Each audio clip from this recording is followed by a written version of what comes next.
Good morning and welcome to Next. And I'm delighted to welcome you all on the launch of this fantastic exhibition. And I would in particular like to welcome our artist, Lucy Tomlins. And this is Lucy here. And this exhibition tells us a story. And it is called Camp. Do we go around the houses? Or do houses go around us? So, it is a sculptural installation comprising of 3 shelters made from mycelium, Portland stone and coal. And this artwork is mainly focused on sustainable housing. So today, please take a thorough look at the works on display and maybe think about them or perhaps even argue with them. And please don't miss the opportunity to speak to a lovely artist, Lucy Tomlins.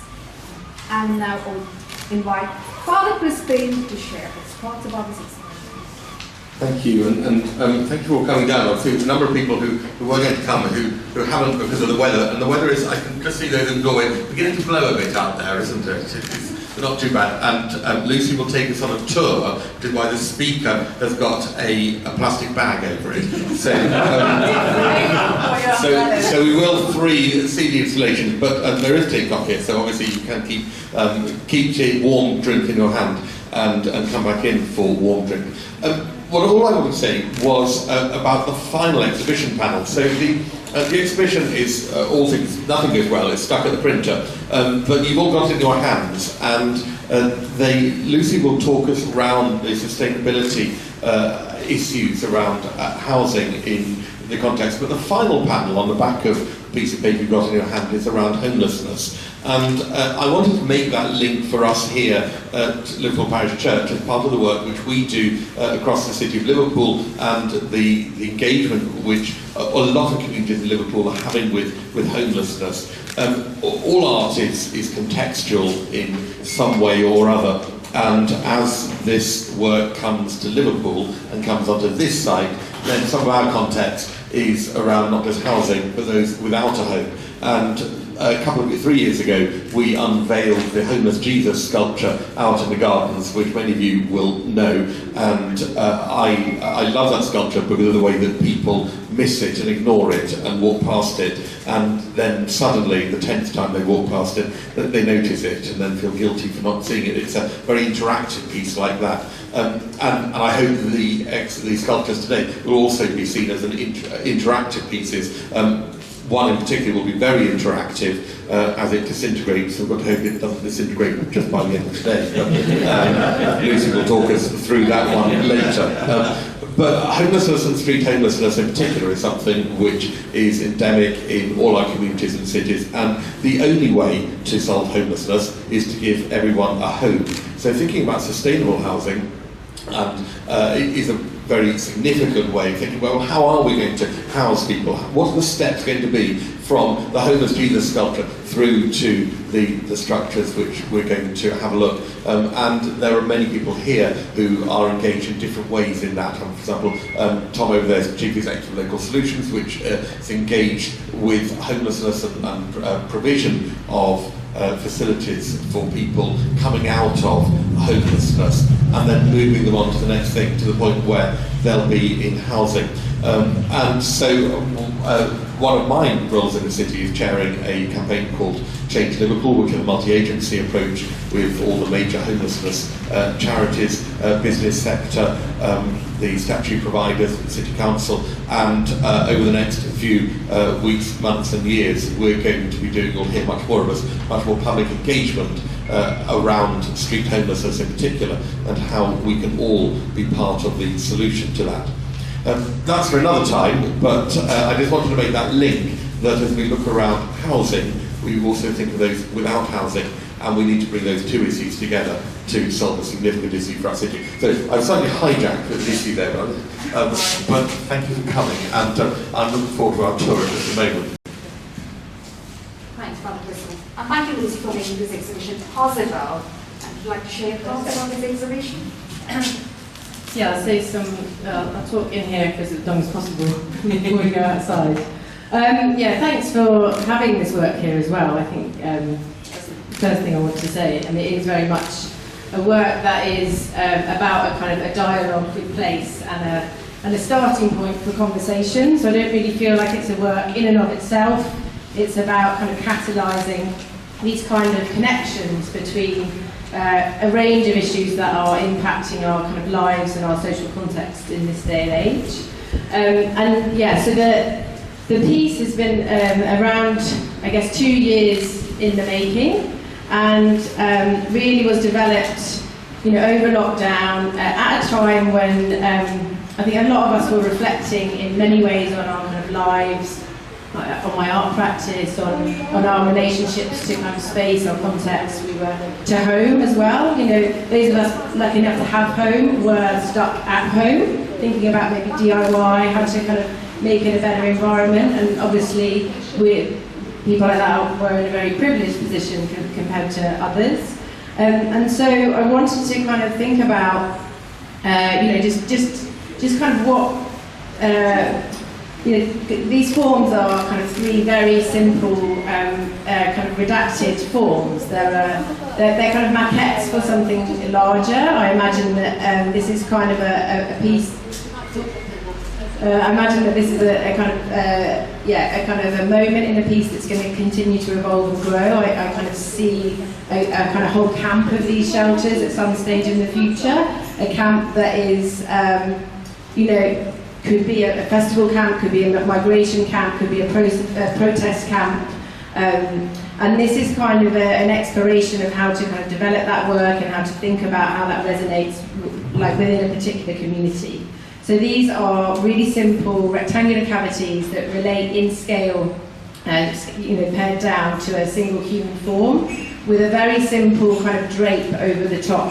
Referencing kind of classical architecture, but also thinking about, a blanket, the simplicity of kind of one blanket being some kind of protection between you and the world kind of out there. And kind of just thinking about, kind of what makes home, the notion of kind of space and kind of the city environment in relation to kind of people, the people that occupy it. So buildings as dwellings, really, and to kind of think about, how we occupy these spaces and how they treat us as well, how they kind of make us feel, protect us, and so on. So there's kind of that strand to the work, and then this other strand is, around kind of thinking more sustainably about how we kind of live, the current environmental crisis that we all find ourselves in, and kind of what that kind of means in terms of kind of traditional techniques, the future of kind of materials and production, whether that's at an architectural level, our kind of cities, or on a personal level, kind of how can I make sculpture more simply, more sustainably. And so the 3 materials here today, the processes are very much in conversation with each other. So we've got Portland stone, traditional material, quite aggressively, quarried from the earth, but once it's quarried, it lasts for centuries. So the question really posed, and I don't know the answer, is that better than say another kind of process of material that only lasts kind of 10 years? And then the piece, I'll take you kind of round to the back of the church, and the piece there is made from a kind of unfired clay and straw, akin to a kind of cob-like structure. And clay and straw are kind of ubiquitous the world over, the humblest of materials, and they're used all around the world for dwellings. So, Egyptian mud bricks, thatching, kind of cob, Latin American quincha, all over the world. And it's kind of a process and material that can be sourced readily and kind of cheaply, and if you've got kind of labour, doesn't need a lot of money and technology and that kind of investment. And I've worked with a lot of people on this project, but a kind of a cob expert that I've worked with had said to me, cob is only ever as good as its boots and its hat.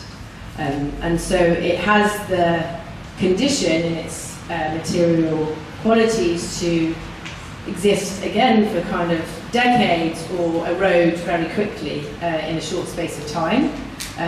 Again, another lady I work with her family, and she lives in a rural community in Kolkata, and she says, you know, when the monsoon comes, their house goes and then they build it again. And that's part of their kind of cyclical pattern of the way they live and they exist, and that's the way it is for them, you know. So they kind of, it's kind of also thinking about like looking to more indigenous communities and the way that their societies, their built environments have kind of evolved over alongside their particular kind of context, and thinking about, you know, what can we learn in this community from the way that other kind of traditions and communities have kind of evolved. And then the third piece, which is actually the first, so I guess we'll go there first in the rain, is mycelium. So it's, many of you may have heard about it. There's loads on TV and in books and on Netflix at the moment, because it's the root system of fungi, and under our feet there's this, you know, epic kind of web of this system that connects our trees and kind of networks a whole ecosystem. But it's kind of put out there as one of these potentially kind of revolutionary materials that can really like help mitigate our like impact on the planet. So they think there'll be strains that can eat plastic, and there are scientists kind of looking to kind of develop that. The company that I've collaborated with on this, Biome, I've worked with some amazing mycologists there, and they're producing the first accredited insulation panels for the building industry. So 100% sustainable. They take waste matter, they impregnate it with the fungi spores, they cultivate it in a climate-controlled environment, and it kind of grows into these panels, or in this instance grows into this kind of shelter form structure. And then you can you remove the moisture, it makes it inert, and then, you know, for them they're looking at how to kind of mass produce this so it can go into the building trade, and kind of we can get rid of those horrible kind of yellow insulation panels that are kind of chemically made and last, you know, for many years before they kind of break down. So yeah, the piece out there has kind of been alive and has been made in and now I'm kind of putting it back into nature and to the city to see what happens. So at this stage, I've kind of done my part of the collaboration, and I'm leaving the rest to nature. And over the next 2 months, you know, you guys maybe more than me who come here regularly will see how these works evolve and respond to this context. So the clay will hopefully kind of erode into this pool. I have no idea of the mycelium. I just hope that the wind does not just take it away this weekend. And I'm assuming the Paul and Stone one is going to look very similar in 2 months to the way it does now. Otherwise, I have made a miscalculation somewhere on this project. So I'll say a bit more as we go around. I'm conscious that it's absolutely hammering down out there. But before I do, I just want to say that this project is not just been me slaving away in my studio with all of these skills, all on my own. It's kind of really taken a team of people, and it's been funded by the Arts Council England and the Radcliffe Trust, and I've worked with some amazing technicians at Pangea Sculpture Centre, at Biome, who I've mentioned, and at the Building Crafts College with a fantastic stone carver there who's worked with me on the Portland stone piece. So yeah, I think that's probably enough for now. I don't know how people feel about going out and seeing them. Thank you all for coming today, and I hope you enjoyed the exhibition. So Lucy, take us on a quick tour. Should I do one out? Yeah. Oh, you don't want to have one? We'll take Mike with us. Yeah. So when we put it out here a couple of hours ago, well, less than an hour ago, it was much paler, much more kind of muted colours, and already, like especially, I don't know about that side, if you wander around here afterwards, like these rich reds and oranges have started to kind of come out, which weren't there before. So yeah, feeling already kind of excited to see how these things take on a life of their own. And the structures are now these.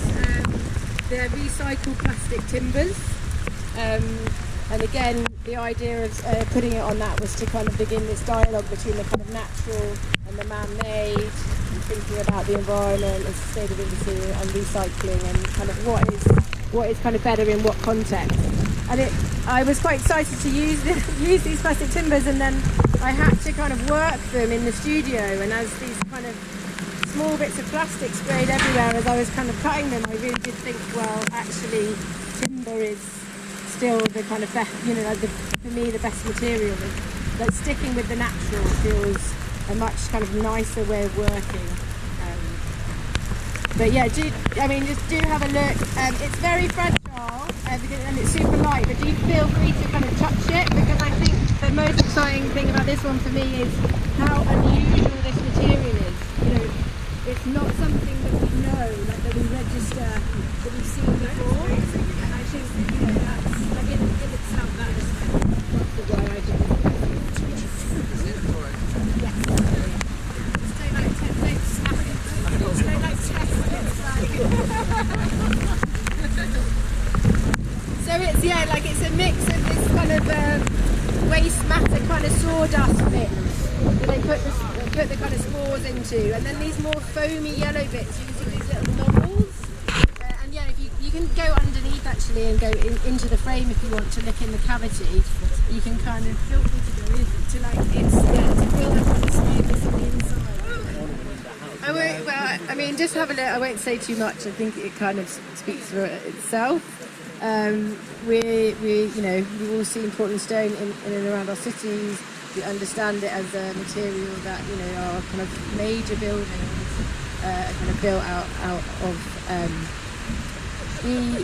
These kind of banker forms are actually the same type of kind of bases that you use in the stone carving workshop. So the idea for me was kind of to think about, when I was thinking about the display of these, I didn't want them to feel like they were completely finished, that they were the end of things. It was kind of finite. It feels very much, you know, that it's a project in flux over the next 2 months, but also it will kind of develop again. And so the idea of kind of situating it kind of out here on these kind of bankers that are normally found in the workshop was kind of a nod to the fact that this is like a study, something that's, you know, still being worked and considered.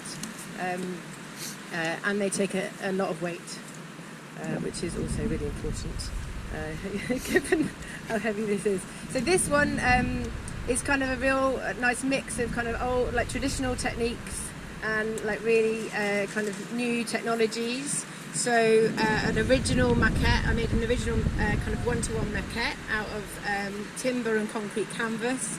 That was then digitally scanned and brought into the digital space, and I worked with Michael Gregory, a great digital designer and digital sculptor, to kind of manipulate the form slightly and work out these kind of blocks. So I always wanted it to be these kind of blocks that could be assembled and kind of reassembled to reference city architecture, but actually, you know, we had to be really careful about where we put these divisions, because suddenly you get areas that are super, super fragile.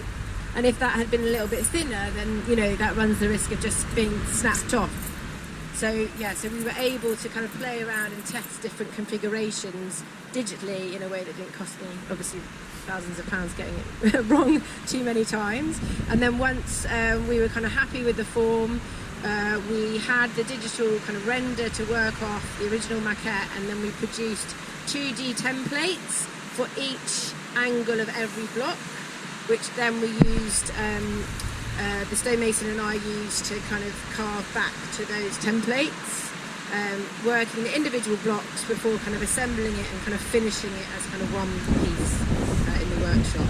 And I guess, on and off, we definitely weren't working on it full time because lockdown was on us, and the workshops would be closed at various points. But I guess it was kind of a year in development and production. 3 months. This one will be exactly the same.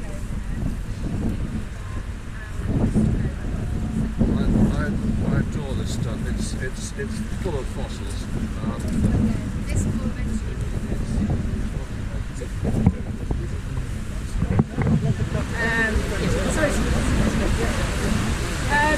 So this is the last piece. mix of clay and straw. The straw kind of acts as a bit of a binding agent, so it should hold its form kind of better than it would if it was solely clay. There is clay, I'm sure there's clay under our feet in this city somewhere.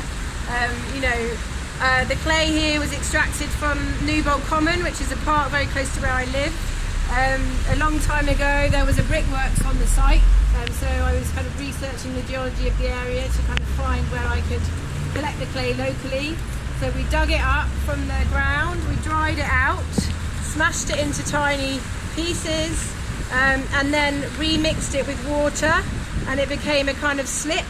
And by doing that we could remove the stones and the detritus and kind of the impurities, and then we were kind of the clay, the water was then kind of evaporated off the clay by pouring it onto plaster slabs, and then you get your quintessential clay that if you've done a bit of pottery you would have kind of seen. Obviously it's quite a nice red kind of terracotta colour, and then kind of mixed with the straw, pushed into a plaster mould. And again, the mould is made out of plaster, and what that does is it absorbs the moisture quite quickly out of the clay, which shrinks its surface away from the plaster, which means you can then release it from the mould. The mould splits this way up, so it's packed upside down, and then it's flipped over, and the mould is taken apart. It's about 20 pieces on this mould, and then you're kind of left, you're left with a piece. So it comes out wet, and then it's been slowly drying out over in my studio over several months, and now it's going to get wet again. And so I'm unfortunately not in the city, but I hope that people who are regulars here, like Crispin and Tabitha, will keep me updated with quick photos and WhatsApp messages on how it's changing over the duration. And so this one is going dry to wet, and then when it's re-shown in Coventry, we'll turn it out immediately into the gallery, so it's wet and it's in an inside space, so that's going to dry and crack over the duration of the exhibition to kind of put the whole cycle into reverse. Enjoy.